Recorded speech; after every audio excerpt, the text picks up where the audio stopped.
But what if everybody would last the first World War?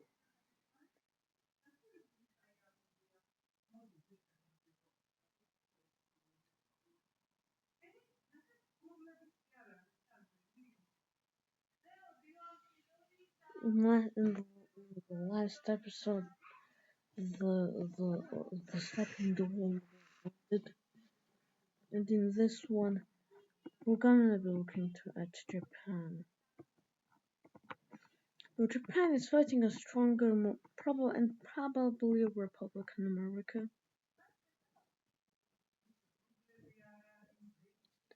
But the thing is, in this timeline, they don't have the resource restraints as there's nobody to arm them. They could just trade those resources.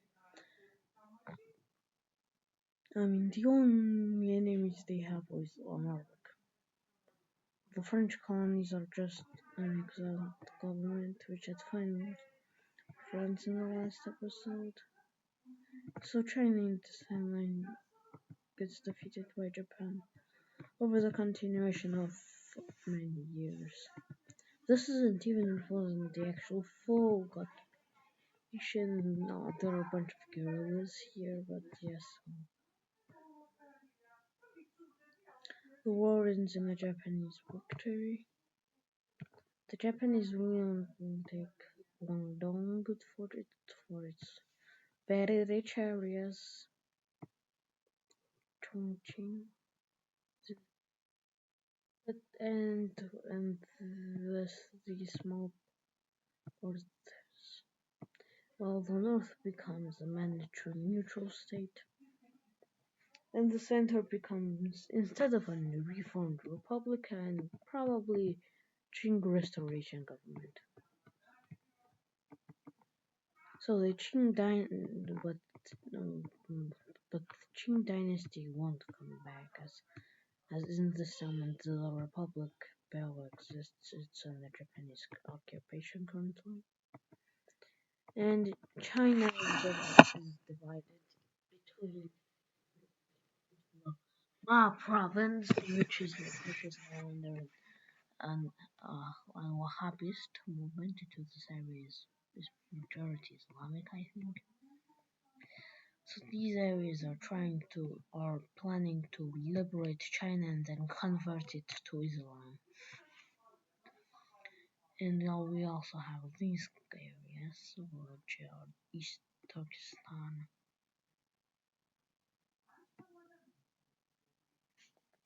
Which is East Turkestan. So we'll finally enter the Cold War. The Cold War is basically a mess. It's a mess, okay.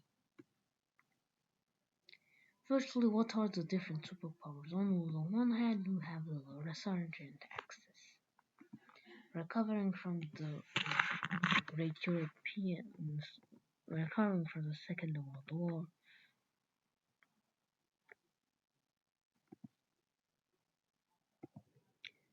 The Middle Europe or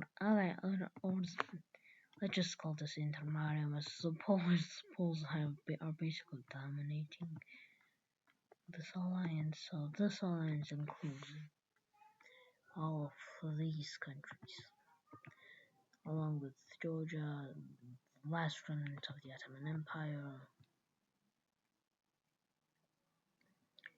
and Bulgaria, but not Serbia. Serbia isn't on the real.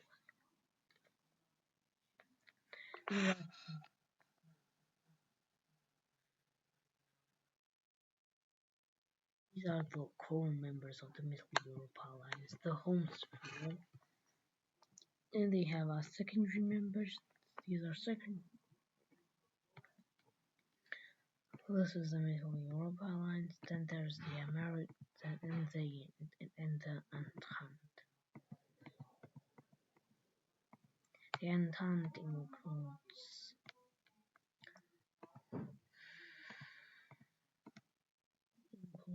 Britain, France,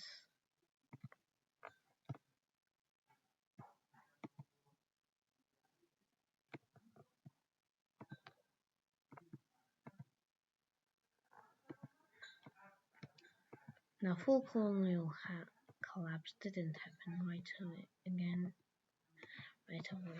But there are three different factions, one of them being Germanic Middle Europa based, Middle Europa,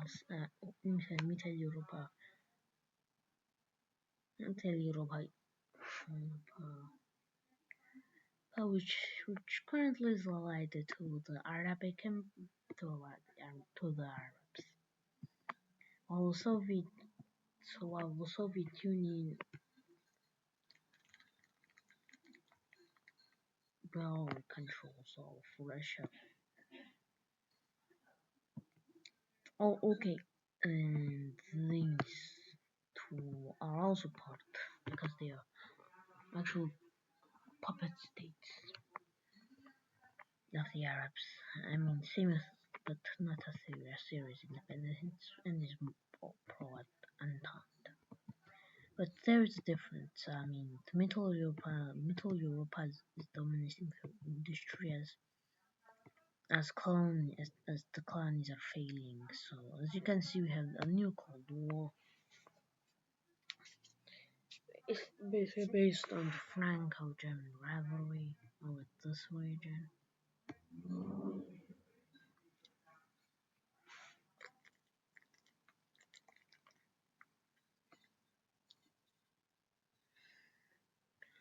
So yeah, that's kind of weird. Okay,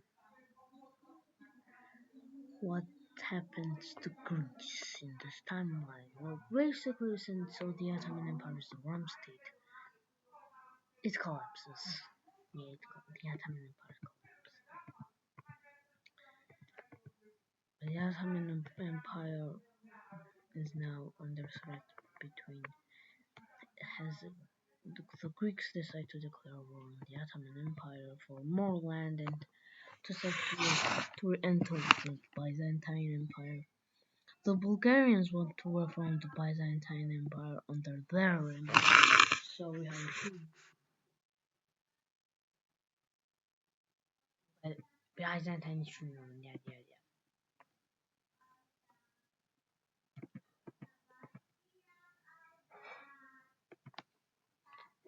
Bulgarian troops move into Greece, northern Greece, and the new siege of Constantinople begins. The Greeks are feeling almost instantly due to their numbers spread out not very evenly there. They mainly hold Western Anatolia where they are actually able to push an offensive as Kemalist did, which basically the only reason Ottoman Empire is still surviving is because of Mustafa Kemal. That used due to Ataturk, but Ataturk died a long time ago. So the Ottoman Empire is not really that strong. But the most successful country here is Bulgaria, with them actually having a largely good military and secure front line, allowing them to march more troops and organize better. After all, they just need to Balkans. Then the Greeks just collapse. The Greeks collapse. The Greeks fall into total collapse. Crete is conquered by the Bulgarians, while the remnants become the Empire of Nicaea. So eventually, but with almost zero weight and collapsing, the Ottoman Empire started pushing and reclaimed Western Anatolia.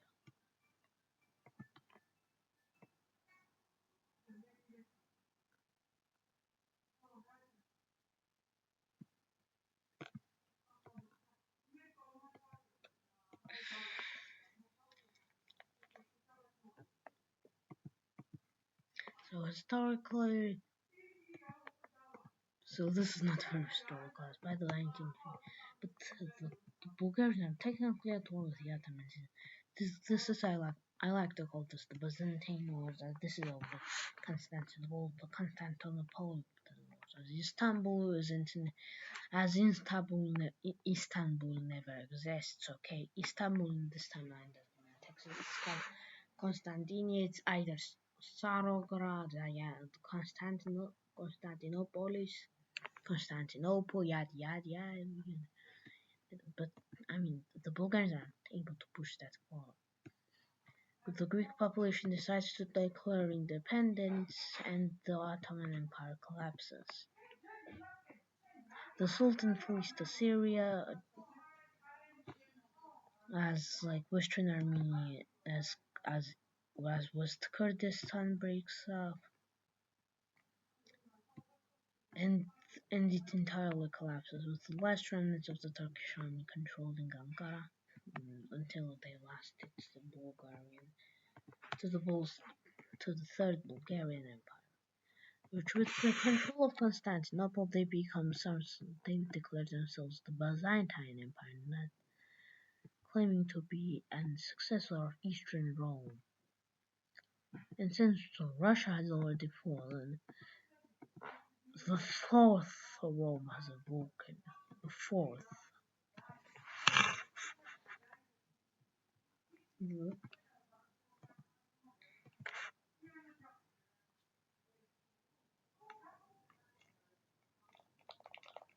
By the sharp rise of Bulgarian warriors, almost all countries, even Pontus, which is happy that the Turks are almost are just stuck in a civil war, basically.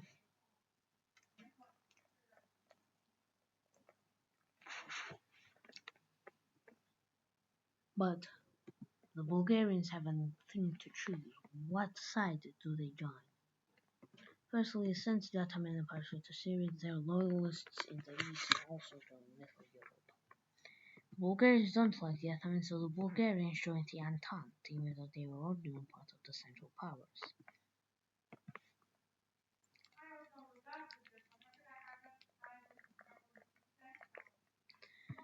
Serbia is stuck because they have their enemies, which is Bulgaria, but they're part of the Entente. The Serbians like the Entente, but they hate the Bulgarians. Same with Italy is stuck in the same situation.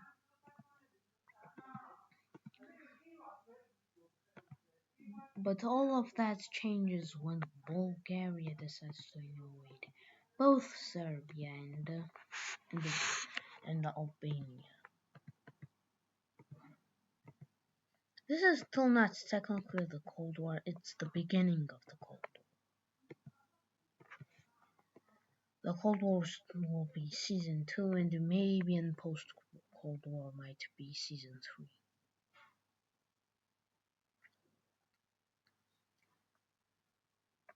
Albania gets conquered, and quickly.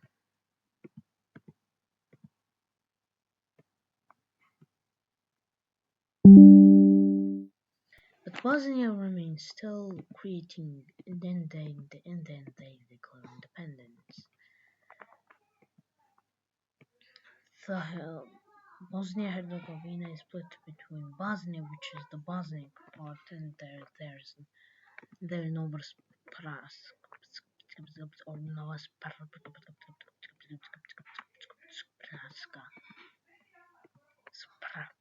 what the fuck is it? Whatever its name is, okay. That's Serbian part of Bosnia. Those two become independent states. The Serbian part is basically an exiled government, but the Serbian War and the reformation of the Byzantine Empire will cause the start of the Cold War. And this is the last episode of Season 1. Thank you for watching.